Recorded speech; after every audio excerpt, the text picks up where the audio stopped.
Hello and welcome to a special Gyokeres edition of the Daily Muppet, the name that continues to be prevalent in all the news, spark the most debate, and have the most discussion. Of course, beyond Cunha and Brian Mbumo, there is nothing sincerely concrete in United's transfer business dealings this summer beyond Victor Gyokeres, and given the need for United to add a significant striker this summer in addition to the forwards that they have after a dismal season, it of course is still naturally at the forefront. And his name won't stay out of the news for a lot of reasons, from United making contact with him to this deal kind of hanging around to the incredible numbers he did this season to the drama with Sporting and their president this morning speaking on Portuguese TV on the situation. It's just the topic of the moment, so I figured I'd make this video. I kind of questioned making it for a bit, whether I should yet, because a deal is still fairly far off, and I like to make these videos around the time when it looks likely that we're going to sign him. I can't say that it looks likely yet because United haven't started negotiations for Victor Gyokeres yet.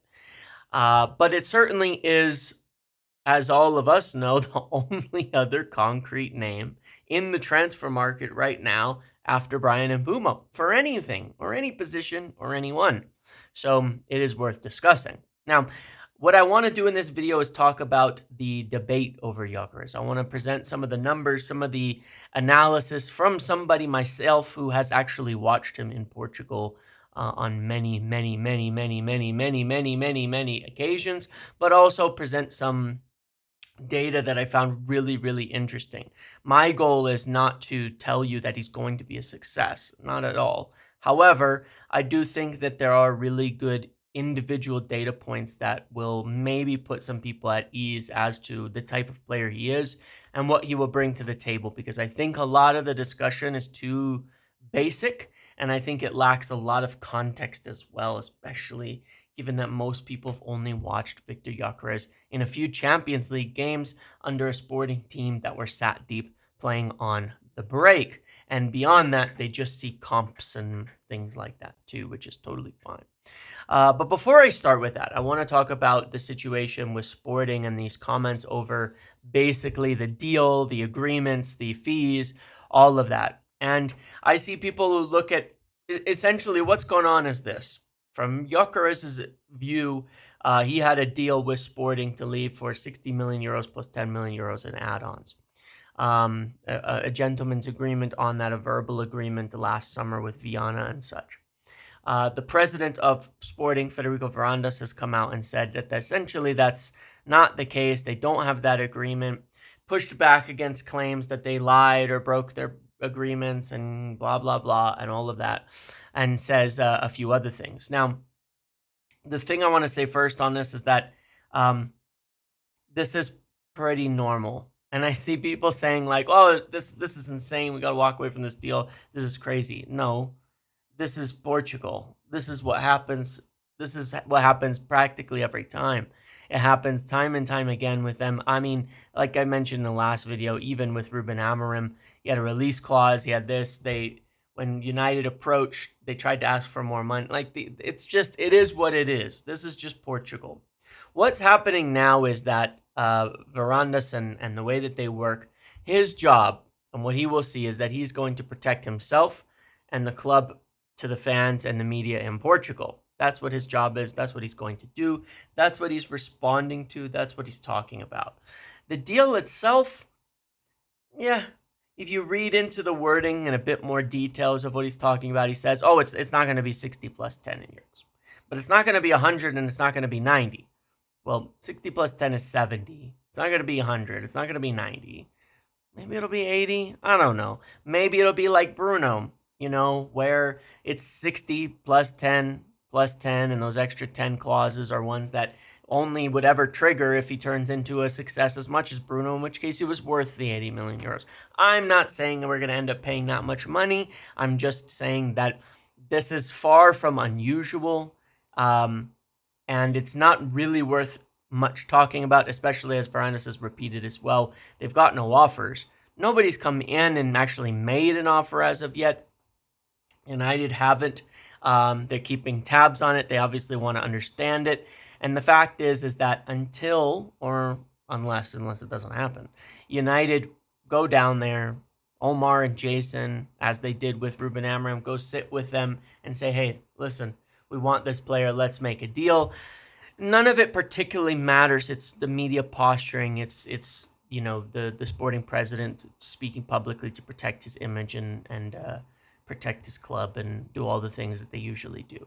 This is really normal for Portugal. It's really normal for Portuguese media, and it's really normal for those deals to always to appear rather messy at times, especially from Sporting. So, not personally worried about it at all. It doesn't really change much for me. Sure, it's not exactly a release clause, but he's still being sold well below his release clause.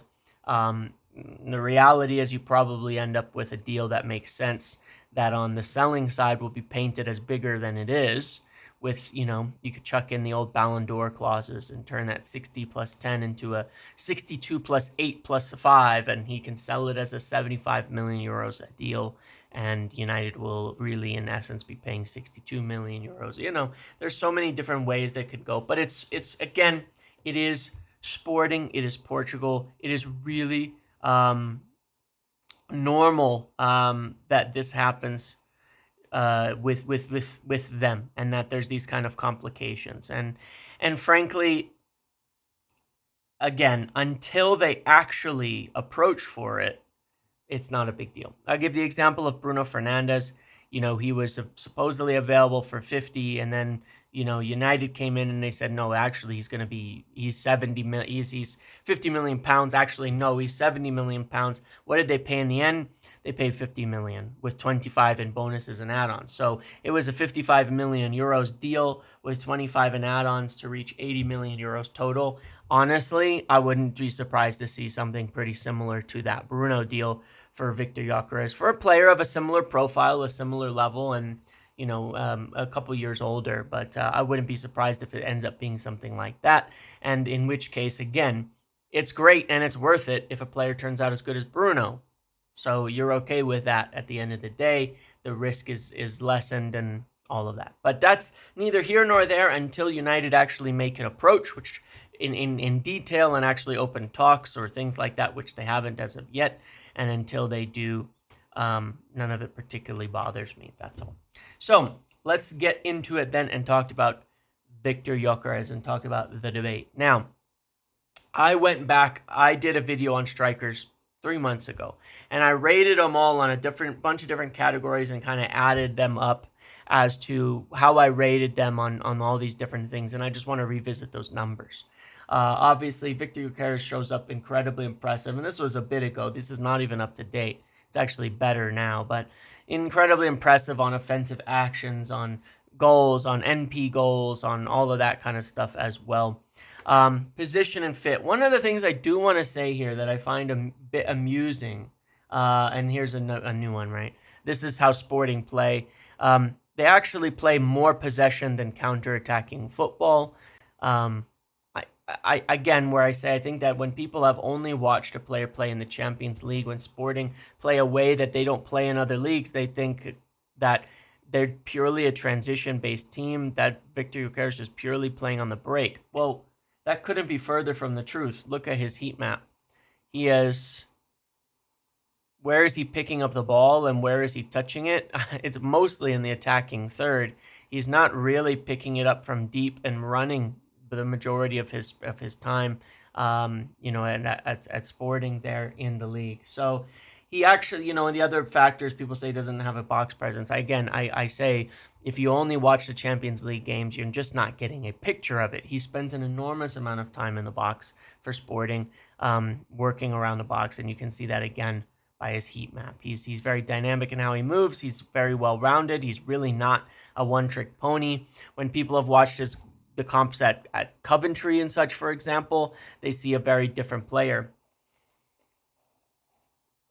Even for Sweden, you can see it as well. He's Amorim's number 9. I gave him a 5 out of 5 in terms of position and fit. He fits what we want perfectly. So I gave him that big rating. This was his goal record at the time. He was on 22 goals, 3 assists. 6'2", 27 this summer. Well, he just turned 27. Strong, fast. You can see that in the prior season, he had a couple headed goals. Capable of scoring with his left. Definitely more right foot dominant. Does everything you want from a 9. Fast, strong, good size, great. So I went through all this before. The one concern that I had was, aerial threat and odd career arc, that he didn't have big league experience yet, and that he didn't have any headed goals this season. But in terms of how he's performing today and the ceiling, it's still top. He can be a top prolific striker. And then I looked at cost and the bust potential, and I said I expected he'd be around 70 million euros. I expect he'd be 200,000 or so a week. So fairly expensive in that respect. He's familiar with Amarim. He's elite finisher. He's an elite physical speed and traits that will transfer well. He's good in a possession team. Again, he's not playing in a low possession team. But there are unignorable risks due to lack of big league experience. I don't think he has a high bust potential, but I think he's there. I rated him at 21 out of 30 on the overall scale because there's a small chance of bust. Now, do I think bust means he's going to be bad? No, I thought that he might be slightly, maybe he's not as elite as we wanted, and there is a chance of that. And he is fairly expensive, so it's, there's some risk involved in this transfer. So that's what I said at that time. Now, I also went through it and near enough met the same on Osimhen, because Osimhen is more expensive when you factor in wages. In addition, with Osimhen as well, you get a factor that he is a top striker, but he's never necessarily been, how would I put it?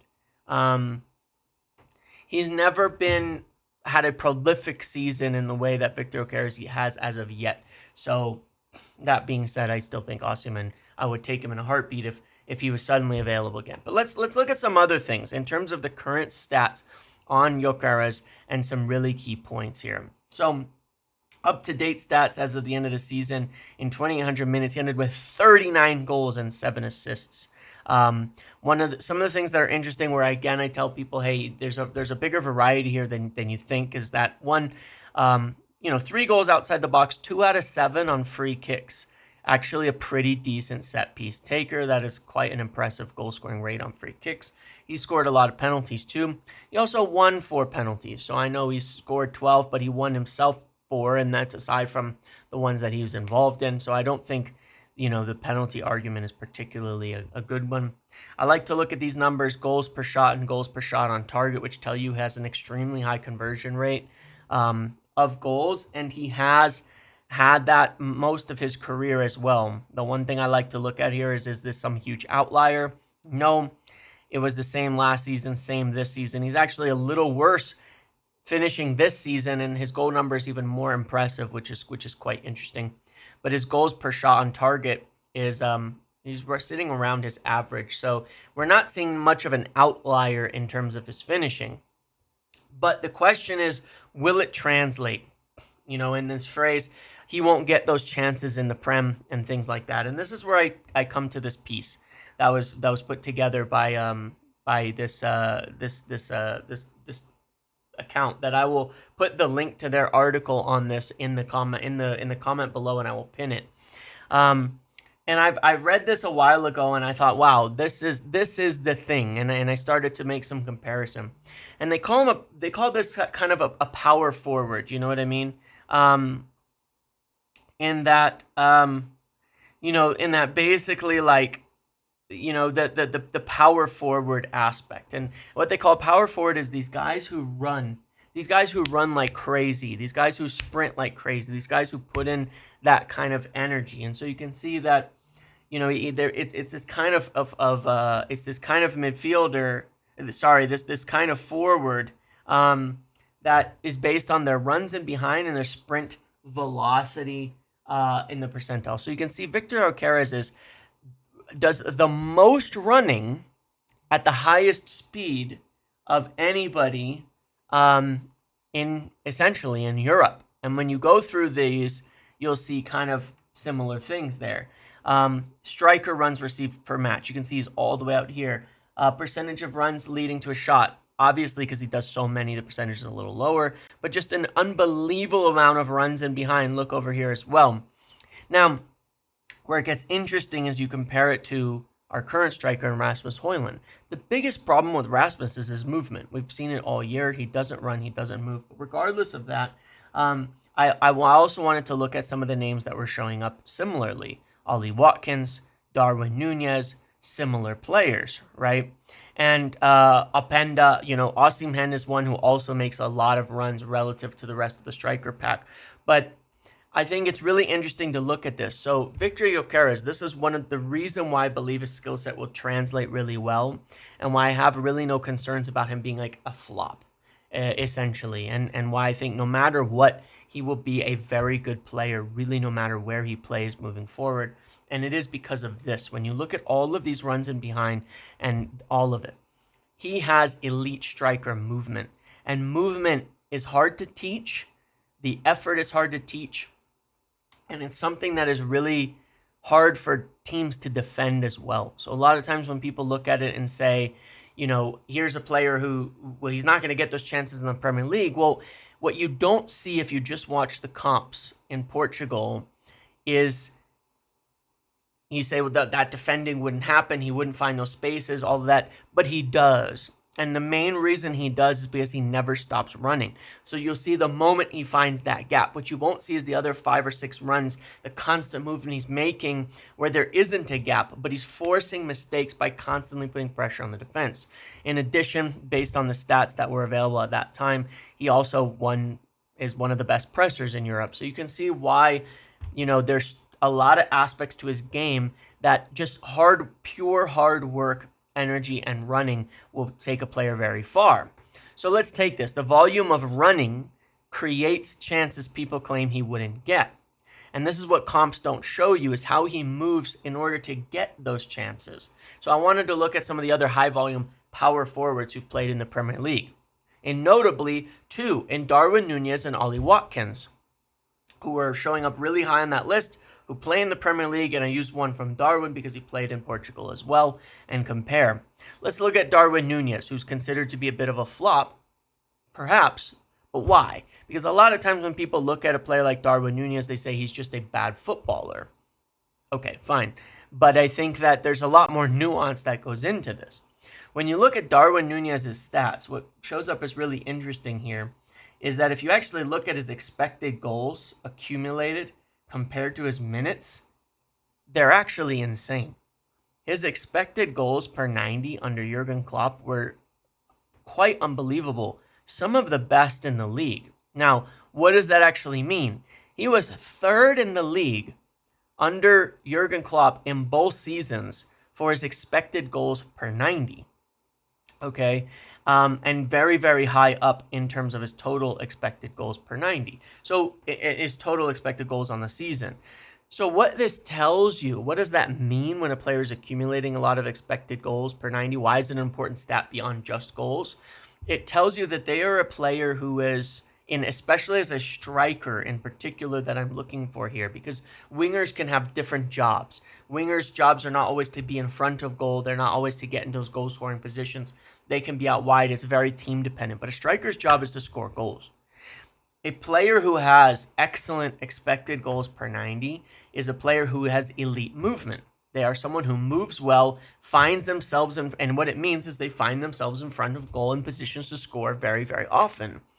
Darwin Nunez is elite at that. He accumulates expected goals at an elite level. What's the problem? Well, you look at his finishing in these seasons.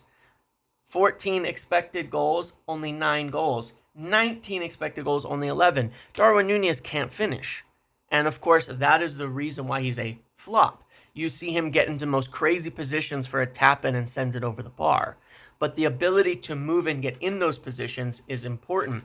So Darwin Nunez is also a prototypical power forward who shows up on there really, really high. And you can see that this is why he is getting, he accumulates a ton of chances, is that constant running. And I think that can be severely underrated.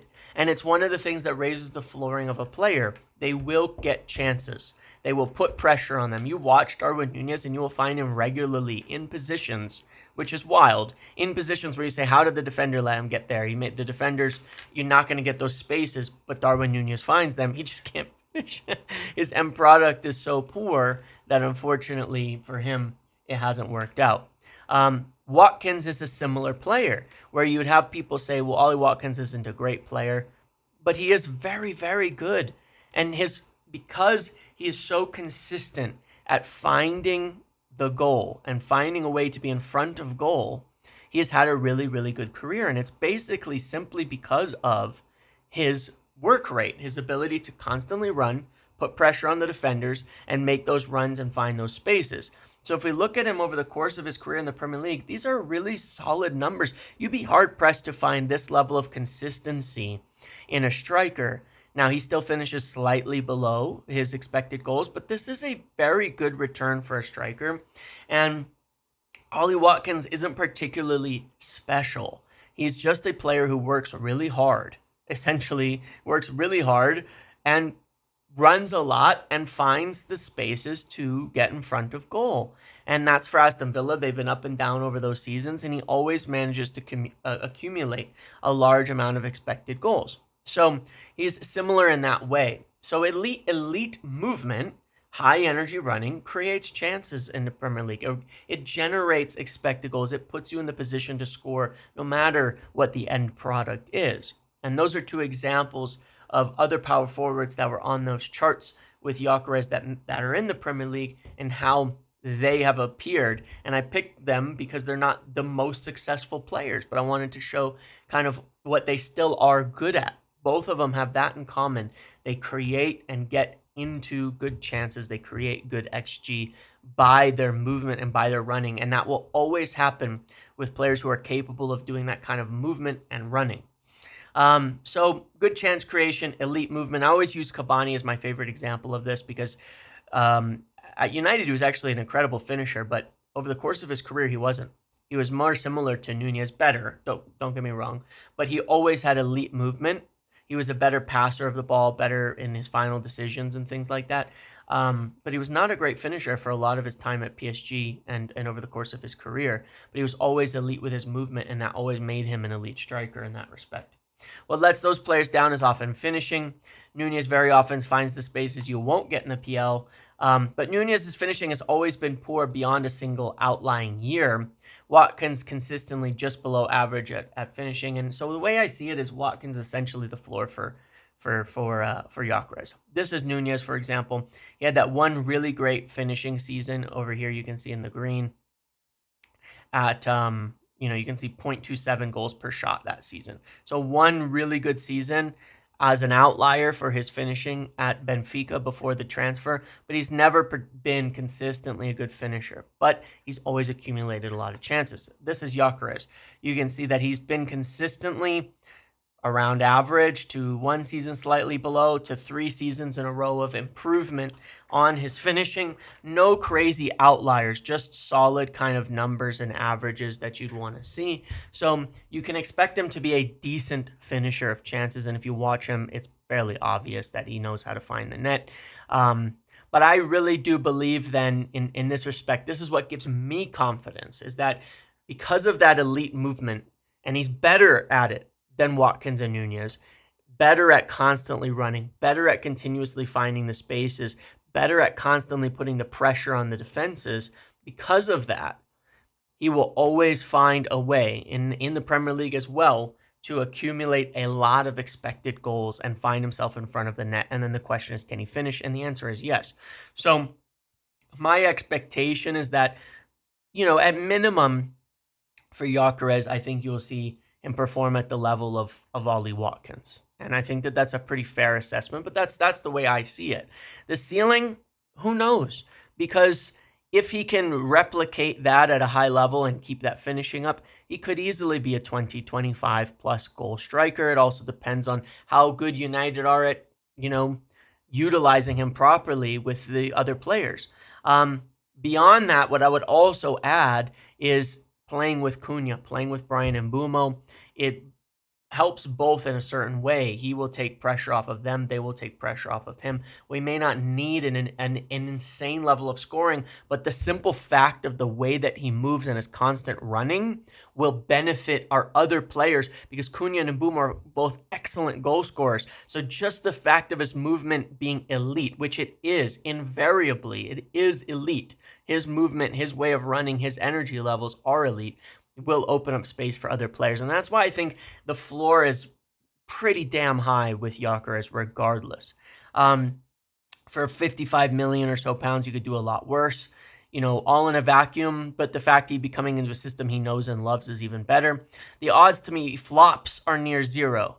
Like I said, I think that, he won't find that level of scoring, but I think that at a minimum, he will be doing, 15 goals and helping the team immensely with his work rate and what he does. So those are my thoughts on it. And that's kind of the data on it that makes me think no matter what, there's a player there in Victor Gyokeres who will have a really positive effect on the team itself. I have really no doubts in my mind about that. I do kind of find it funny. I do kind of find it funny that, in the end, you get a lot of talk about other strikers from other leagues who have less refined, who have less proven skill sets, different things that people want. But, it is what it is. I'm surprised at how many questions there are. But usually when I look into the analysis, I think there's a lot of confusion over the type of player that Gyokeres is. And I think that often when you look into a team tactically, you can lose sight of maybe what an individual is actually bringing to the table. So hopefully it's all for naught. Hopefully this is just some interesting data for you to look at and assess in terms of the player. But he really is,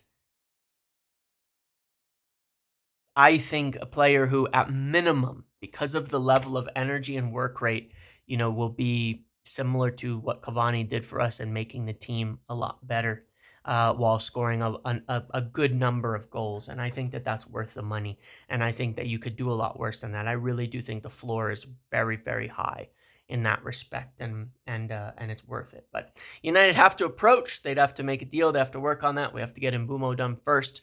So we will see. And if other striker names show up, I will be certainly open to them as well. But I thought I'd add my 2 cents into the Gyokeres kind of debate and say, these are just the things to consider as to why I think he would translate well and be a success in the Premier League. Okay? Thank you for watching this video. Make sure to like, comment, subscribe, turn notifications on. I'll see you in the next one.